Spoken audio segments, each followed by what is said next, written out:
What's up? Asa daw ta diretso guys? What's up manana? Good morning people. Happy Sunday everyone. It's a sunny Sunday. And we're on our way. If you can see guys, iba yung sinakyan namin ni Daddy. High-tech kami ngayon. I mean, ano kami ngayon? Social issue. Auto kami. Yeah, nakakotse kami ngayon guys because kahapon kasi guys, dumating sina kuya dito from Solea. Inarkila nila tong sasakyan. If you can still recall my last few videos wherein sinundo nila yung mga anak namin, iba, when they were in Solea para maligo doon and mag-dinner. The following day niyan guys, or that same night, inatake si kuya ng hilanat niya guys, as in linagnat. Linagnat talaga si kuya guys. Gilantan yun si kuya sa Bisaya pa. And then, giubo pag-ayo. So, pagkagahapon guys, they really decided na muli na lang sa diri sa balay. Manang gidala ni nila si ilahang giarkila. And then, nagpahatod silang kuya. Nagpahatid sila sa hospital. So, true enough, when they reached the ACE Medical Center, yung diagnosis ng doctor after siya na x-ray is that meron talagang infection yung lungs niya. So, nag-pneumonia, in other words, si kuya. So, kinailangan niya magpa-admit kagabi. So, andun siya hanggang ngayon. Pero ngayon daw, sabi ni Papay, update ni Papay, medyo naging okay na si kuya. Nakakain na siya ng marami-rami. Nakaubo siya ng 2 rice and saan ay Bisaya sa Utan, o sa Tagalog sa Utan, Bisaya. Gulay. Nakaubo siya ng gulay guys. So thank God. Kasi for few days, hindi talaga masyadong kumakain si kuya. Kaya pala, kasi meron na pala siyang iniinda na sakit. Masakit kaya yung dito mo guys, yung ano mo, kasi I've been a pneumonia kid ever since bata pa ako. Buti na lang last na hospitalization ko due to pneumonia was 2018 pa. So thank God, sana hindi na yun masundan. And pag meron ka kasing pneumonia guys, halos hindi ka makahinga. Ang sakit ng likod mo kasi yung baga mo nga may infection yun eh. Kasi 'di ba, soft tissue biya yung natin, lungs. So kapag may infection yan or na-infected yan guys, ang sakit niyan sa likod. So yun, alam ko yun ang nararamdaman ni kuya.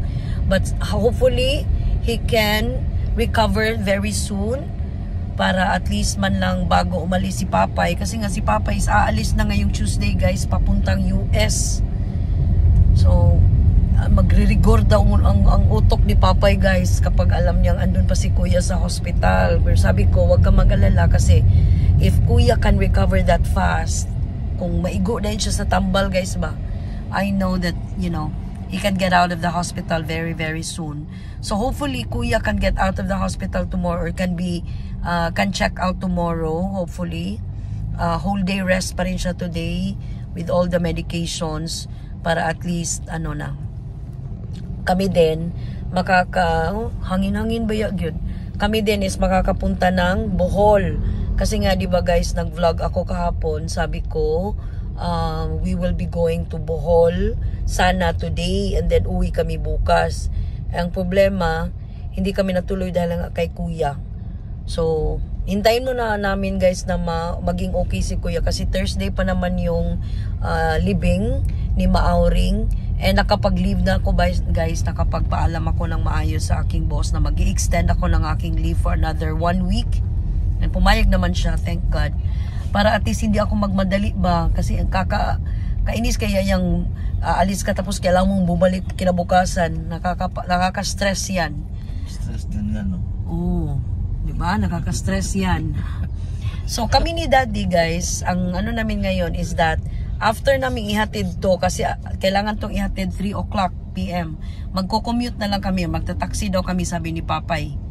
Kasi malayo biya yun guys, sa Lapu-Lapu pa namin to isusoli. Imagine niyo, hindi pwedeng hindi isoli kasi magbabayad na naman sila ng additional charge.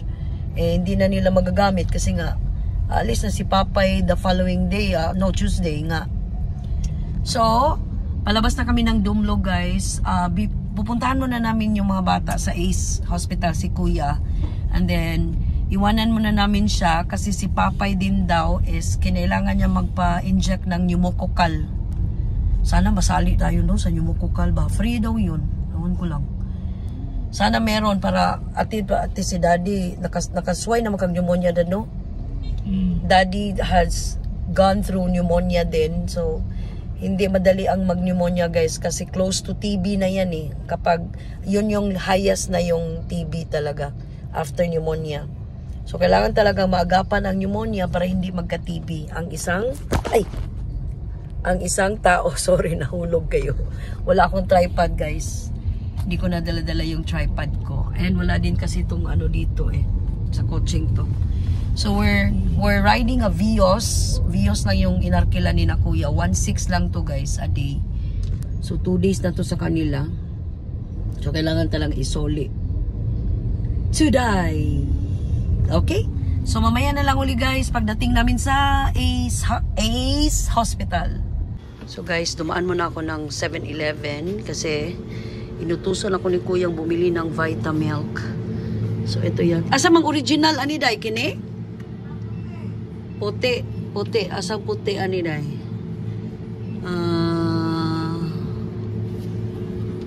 Saman. Sa meningan, ani? Kining butilya? Dalawang ganito. And isang sito. Isa. Dalang guys, kaya baka mahulog to. Oh my God. Kini mo ni original. Kunya. Ay, asa man ani ang banana? Kini no? Ay, soli ko pala to. Original lang ang kukunin ko guys. Sandali lang guys. So I'm back guys sa kotse. So binilihan ko lang sila Kuya ng Vitamilk and sa isito si Papay. Kasi nag-crave daw si Kuya. Yun Kuya. Ang resistensya mo sa gunada, no? Pag kulang ka kasi sa resistensya, guys, yun talaga mangyayari sa'yo. So, kailangan mo talaga ng vitamins, rest, tapos, ano? Vitamins. Food intake. Nagdap ko, biro ka diri ko. Dapoy biro ka, gipadaan akong Papay. Ito ditong, ano, out. Okay. Hiningal ako doon. So, off we go na, guys, sa Basak. Kasi ang ACE Hospital nasa Basak lang yan. Basak. Ang basa pa ng buko eh. Masyado pang basa. Nag-shampoo pala ako today guys. Binasak ko yung buko. Nag-shampoo ako ng purple shampoo. So I left it for about 3 minutes sa buhok ko. Yung shampoo and conditioner. Para mag-neutralize daw siya sa blonde. Sa yellow and orange na ano na color. So, yun palang kagandahan nitong purple shampoo. Mamaya, dalang ulit. So, we're here na sa hospital. Dito yung pasyente namin. Nanonood ng cartoons. I'm glad that he's okay now, guys. Pero I know he's not yet fully recovered because it will take time for the pneumonia to really subside because pneumonia is an infection. And his wife, na walang tulog, naaalis pa to sa US. My God naman, so timely naman talaga tong batang to. Uy, is this a sign? Hindi ka papapuntahin sa Amerika? Okay, pero anyway, babalik kami dito bukas guys because hopefully can be discharged tomorrow. Pero usually kasi guys, pag pneumonia, maximum of 3 days, good na siya. Kay kuan gyud na siya dahil 3 days gyud na to 5 days. Pero pwede rag 3 days. Pero ay padayon gyud sa balay ang tambal. O. Kaya ang kwaon ra magid na nila guys. Mawa tong dot bitaw pay. Di man to siya da spot. Man to siya dahil. Naan na siya spot. O mo nang. Katong tambala. Isugay ng tambal. Gibutang niya diretso sa iyang IV no. Isugay na. O. Na. Mo na imong kuan. Kotrisake, mo na iyahang antibiotics. So, we're glad that Kuya is fine na guys. Although hindi pa talaga siya ano. Naasa taas, nandut lamig yung mga sudan, naihumba. Oh, lamig kay Koy, naihumba. Nasa humba. Okay ra. Nasa 8th floor. Pwede ni painit ang sabi sa'yo.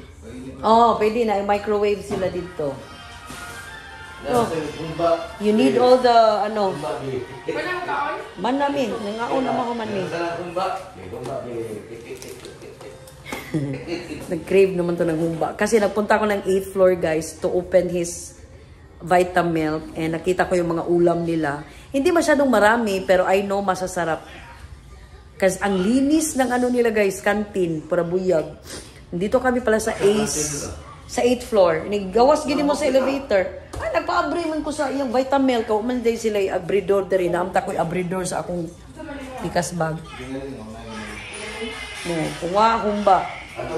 Ato ta, kubanta day. Ato na lang ipainit. Ah, yes, yes. So, punta na lang kami doon sa canteen, guys. Para samahan namin tong aming daughter-in-law. Oh. Guys, andito kami sa canteen nila. Ang linis. Ha? Ang linis. Lain sa tampalit, di ba? Basig para sa kuadra ba? Sarap, guys. Oh, wag mo sila ginaling, day. Dine-in mo, miss? Di kita dine-in sa amin. Oh, dahil lang. Isa ka take out ka ng tanong. May talong. Dagpol, makita mo. Kita usa ka talong dad o humba lang ta. Ikaw day, kaon sa tadri day.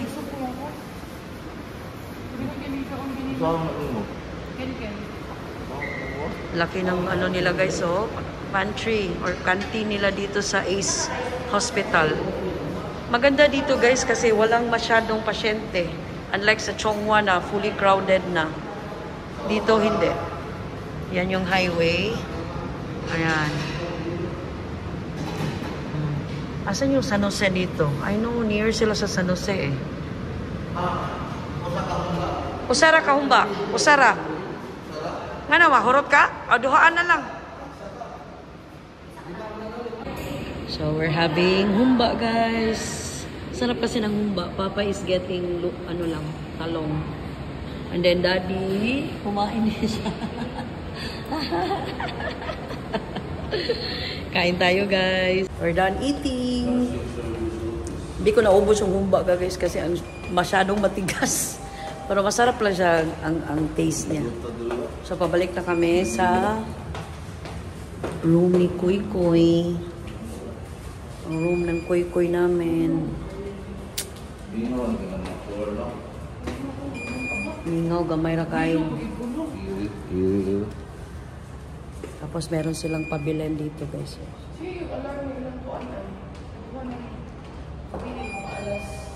Mingaw kay diri sa hospital nila, guys. Parang walang katao-tao. Parang mga salida sa ano, guys, sa mga Korean mga movies. No? Unlike sa Chonghua, guys, Jesus maghuot pa mo this elevator. Pwede ba ka mag-chat-chat?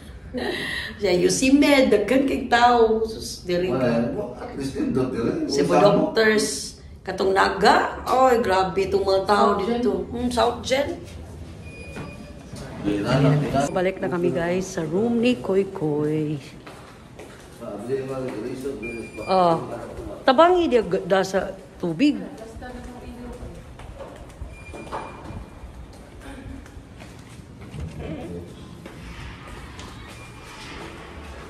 Wawin pa ito kung bakit.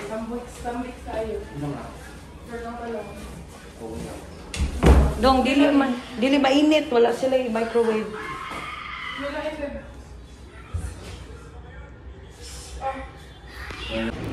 So, nauna ako sa ground floor, guys. Sinubmit ko yung PhilHealth form ni Kuya. Hopefully, madidak yun sa final bill niya pag lumabas na sila. Sila Daddy andun na sa kotse. Kasi, ihatid na namin ang kotse, guys. And then, sa Lapu-Lapu pa to ihatid. And then, sasakay na lang kami ng taxi papunta ng pauwi. So, ihatid namin si Papay sa La Paloma. And then, kami ni Daddy uwi sa bahay. Kukunin namin si Jaggy para meron kami magamit. Kasi mahirap talaga guys pag wala kang sasakyan na meron kang may na-ospital. Kasi kung may mga emergency na kailangan bilhin, hindi natin alam. Kailangan talaga na meron. So, yun ang magiging ganap namin for tonight or today. And then, baka bukas ako ang maiiwan sa hospital. Ako magbabantay kay Kuy. So, andito na ako sa ground floor. Basement 2. So, mamaya na lang uli, guys. So, guys, we're back. Andito kami sa Bamboo Bay. Hinatid muna namin si Papay. May kinuha lang siya sa bahay niya. And then, pupunta na kami ng Lapu-Lapu. Pero, dadaan muna kami sa Boss Coffee. Kasi naantok tong driver namin, guys. Tapos, babalik pa kami sa hospital. Dala na namin si Jackie. So, iniwan muna namin si Papay doon sa bahay niya. Bibili muna kami ng coffee. So, we're here at Boss Coffee Bamboo Bay branch nila. Kasi maaga pa kami, guys. Masyado pa kaming maaga na magsoli ng kotse. Pero wala kaming choice kasi we needed to return the car ASAP para makauwi kami kaagad sa Talisay. And then kukunin yung sasakyan namin doon. And then doon lang kami magtambay muna kay Kuya. And then uwi kami mamaya. Kasi tonight pwede pa si Papay matulog doon sa hospital. Pero tomorrow, ako na yung sa gabi, ako na yung magbabantay kay Kuya. Para at least, Kasi alis na si Papay by Tuesday, guys. So, Monday, dapat bukas, nakabalik na siya dito sa Bamboo Bay. Para makapag-impake lahat. And baka hindi na rin si Daddy yung maghatid sa kanila sa airport. Si Tito Kulay na lang niya. Yun, ang ganap. And my Daddy. Boss Coffee. So guys, we're back mga kators. So we're here at Super Metro in Lapu-Lapu. Nag-withdraw lang muna si Papay and then papunta na talaga kami doon sa may-ari ng kotseng to. And ida-drop off na namin siya. And then pag uwi namin, sasakay na kami ng taxi. Ida-drop namin si Papay sa saan ba yun, Dad? Sa Cordoba. Dili, ida-drop off namin si Papay sa La Paloma, Labangon. Then kami ni Daddy diretso sa bahay. Pabalik na naman sa hospital. Para may kasama si Kuya. And then mamaya, uwi kami ni Daddy, mga bandang 4 or 5. 4 siguro. And then, bukas na kami babalik. Maaga kami daw bukas kasi si Papay needs to go home na sa bahay nila dito sa Bamboo Bay para mag-impake na. Kasi the following day na sila aalis. Okay? So, ayun pa lang si Papay, nagwi-withdraw pa. Atras muna kami. Dito guys, oh, yung motor, yung babae. My God naman. Guys, so lumipat na kami ng taxi. Solid na namin finally. So, we're on our way back to the city. The drop off namin si Yapap. And then, diretso kami sa bahay. Then, babalik kami para may masakyan si Papay. Kasi gusto ko rin guys, laag-laag. With our Jaggy na, of course. I'm with Papay sa likod. My daughter. And Daddy is nasa front. Andito pa rin kami sa Lapu-Lapu, guys. We're gonna pass by C-Clex day? C-Clex. Para mas madali. So, we're back, guys. Dito sa aming Jaggy. So, umuwi muna kami ni Daddy, guys. Obviously, because kinuha namin si Jaguar para meron kaming masakyan. Kasi na nga, nasoli na namin yung inarkilan nila na kotse. And then, so now, pabalik kami. Nagbalot ako ng fresh lumpia. Yan. And fried chicken. Pero bawal na ba yun kumain ng chicken si Kuya. Pero nag-crave siya. Gusto din niyang makatikip. Kasi si Ninya may mga bisita sa bahay. Puro sila girls. Nag-video kay sila, guys. So, bumili sila ng food and all. Kaya, si Ian din, tapos na rin kumain doon. And baka din, aalis yun mamaya. Maglalaro na naman siya sa labas. So, si Alas natutulog, yung apo namin. So, babalik na kami ni Daddy, pero dadaan kami ng prutasan kasi si Kuya gusto ng apple. Or might be dito na lang sa groceryhan, ato na tong papay. Mas better dito kay mas limpyo na. So, yun muna guys. And I'll end my vlog na for today when nagpunta kami ng hospital ni Kuya na dinalo namin siya. And that's it. So mag-vlog na naman uli ako tomorrow kung may time. Kasi bukas busy na naman kami. Maaga kaming aalis. Kasi si Papay is kailangan na niyang umuwi ng mga around 7 to 8 o'clock in the morning bukas.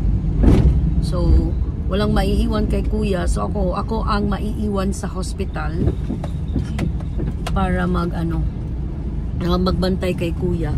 And sana lang talaga makauwi na si Kuya the next day, like Tuesday. Para sa Wednesday, we can leave for Bohol. Pero ngayon guys, we just found out that canceled ang lahat ng mga biyahe from Cebu to Bohol, then Bohol to Cebu. Because of, hindi naman siya tropical, pero sa tudad, PH, parang merong low pressure area, lower pressure sa lugar na yon. Kaya kinancel nila. Kaya yung isang agent ko na taga Bohol, umuwi kasi siya over the weekend. Chance passenger siya guys. Maghanap siya. Once lifted na yung cancellation ng flights ng biyahe ng barko, aalis ka agad siya. Kasi from taga Tubigon kasi yung advisor ko guys, or yung agent ko. Alright, so we'll see you again on our next vlog, people. Maraming salamat po sa lahat ng mga tumatangkilik na ng aking vlogs. And nadagdagan na naman ako ng subscriber kanina guys. I just found out. Thank you so much kung sino man kayo. Maraming salamat. You just don't know how grateful I am. We are for all the support that you have given to my channel. To our channel, Simply Tours. So I'll see you again guys on our next vlog. Keep safe everyone and happy holidays. Ingat kayo parati guys dahil ang mga kabit ay kumakabit ng ibang kabit. Babush! Mwah!